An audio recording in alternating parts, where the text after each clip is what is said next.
Sziasztok! Ma nem máshol vagyunk, mint a Békás-szorosnál. Ez pedig a Gyilkos tó, amely most éppen be van fagyva.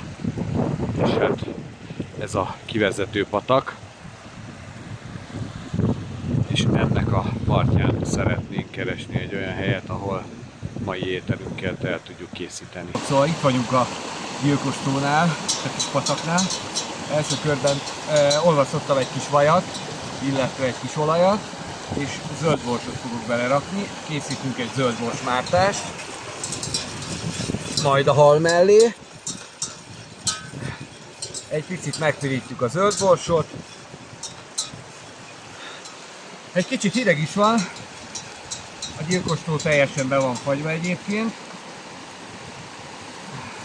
Rakunk bele egy kis lisztet már is, amit szintén majd megpirítunk. Így. Egy pici sót bele.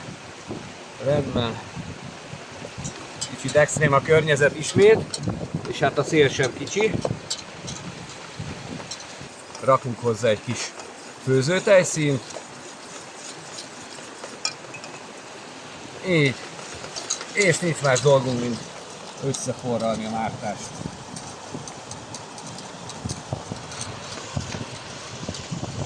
Ami így már el is készült. És félre is rakhatjuk egyszer. Ezután következnek a harcsa szeleteink, amiket már tegnap este befűszereztem egy jó erős fokhagymás fűszerkeverékkel. Ugye a hal mellé megy a citrom.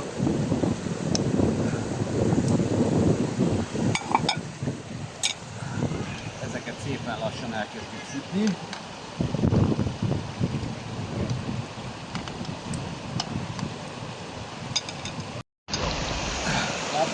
No, a hal már szépen elkezdett sülni. Fordítunk egyet rajta. Így. Ezt ma a köret, egy lila burgonyát főztem meg. Igazából itt megpróbálom valamelyest szaggatni. És egy picit fokhagymás mini lángoskát készítettünk, amelyet ide rakunk a hal mellé. Így. És ezeket így most egybe fogjuk elkészíteni. A lángosunk egyik oldala elkészült. Ezt megfordítom. Így. Megsütjük a másik oldalát is. A hal is tovább készül. És ahogy látszik, el is készültünk. Igazából a mártást egy picit megmelegítjük.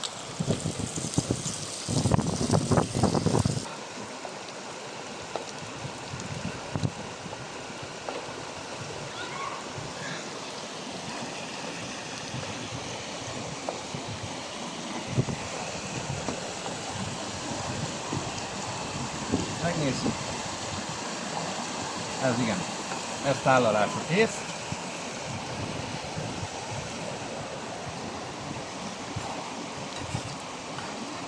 Szedjünk a lángosból.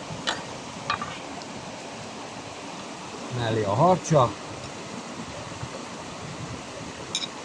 Egyszerű dekorként rá egy kis citrom.